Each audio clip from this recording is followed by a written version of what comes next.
And keep your applause going for Bess Stillman. Come on up, Bess. Hello. It's 3 a.m. during a Saturday overnight shift in the emergency room when a patient comes in with a chief complaint of rectal pain. And because I'm the overnight physician, I know this is going to be a pain in my butt too, because nobody comes to the ER at this hour with that complaint if it's something nice and normal, like hemorrhoid. The good news is that I have a medical student working with me tonight. Yes, he's a little intense, and when he looks at me, I can't really tell if he wants to absorb my knowledge or wear my skin, but he is enthusiastic, which means that all of the things that I hated to do as a student and that I still hate to do, I get to pawn off on him as long as I frame it as a learning experience. Don't blame me, you blame the system. So I send him in to see this patient. He comes out and presents to me, patient is a 45-year-old man with a chief complaint of rectal pain that started 2 hours ago while sitting in a chair doing a crossword puzzle in purple ink. It's 6 out of 10 pain, constant, not associated with nausea or vomiting. And then I go in to see the patient. And I get the exact same story. I mean, down to the color of the ink.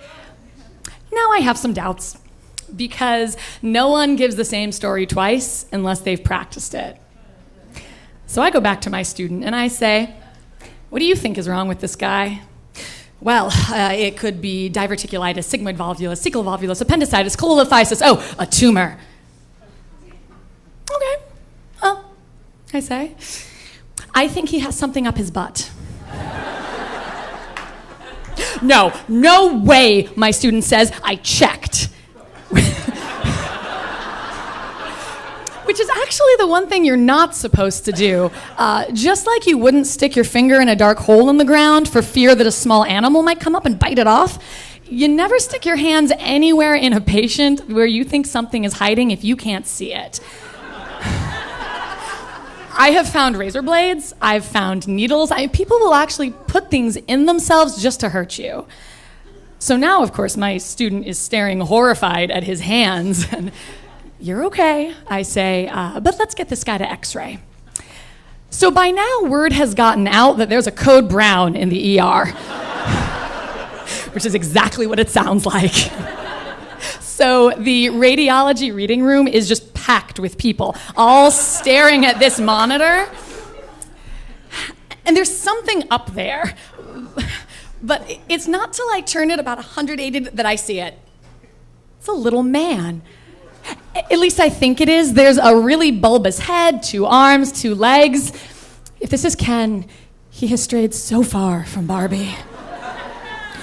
So I ask my student, why don't you point out what you see? And I really want to be a good teacher in this moment, but I know I'm not really teaching him anything about how to read an x-ray. I am teaching him to lose faith in humanity. So to make it up to him, I ask if he would like to do the honors and remove the object himself.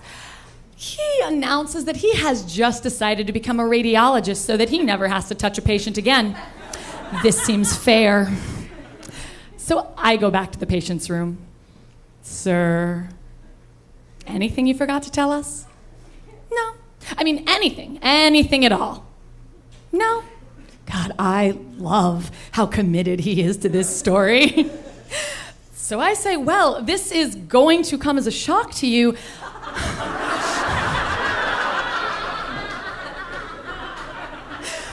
But there appears to be a little man in your bottom. He actually grasps his pearls.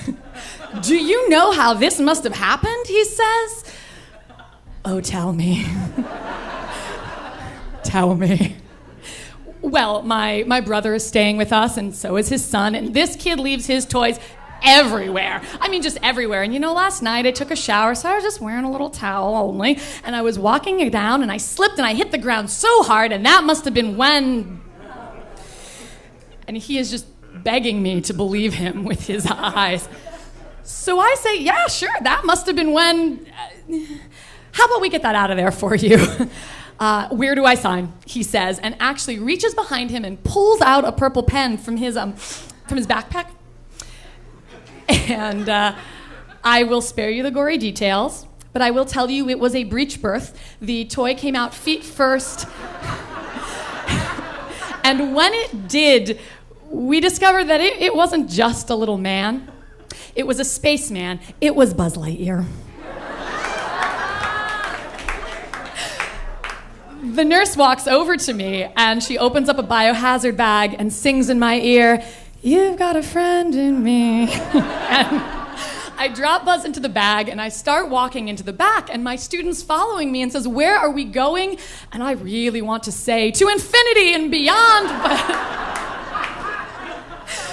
but really, we're just going to the locker room. And in one of the lockers, we keep a bucket where we put all the things we've pulled out of people that week. Currently, it contains 2 Hot Wheels, a headless Barbie, and a crack pipe. So I drop in Buzz, and I look at the clock, and it is only 4 a.m. Night's still young. So I ask my student, "What else do you think we're gonna find in someone tonight?" And he looks at me with this mix of just disgust and despair and says, "What do you mean tonight?" Thank you.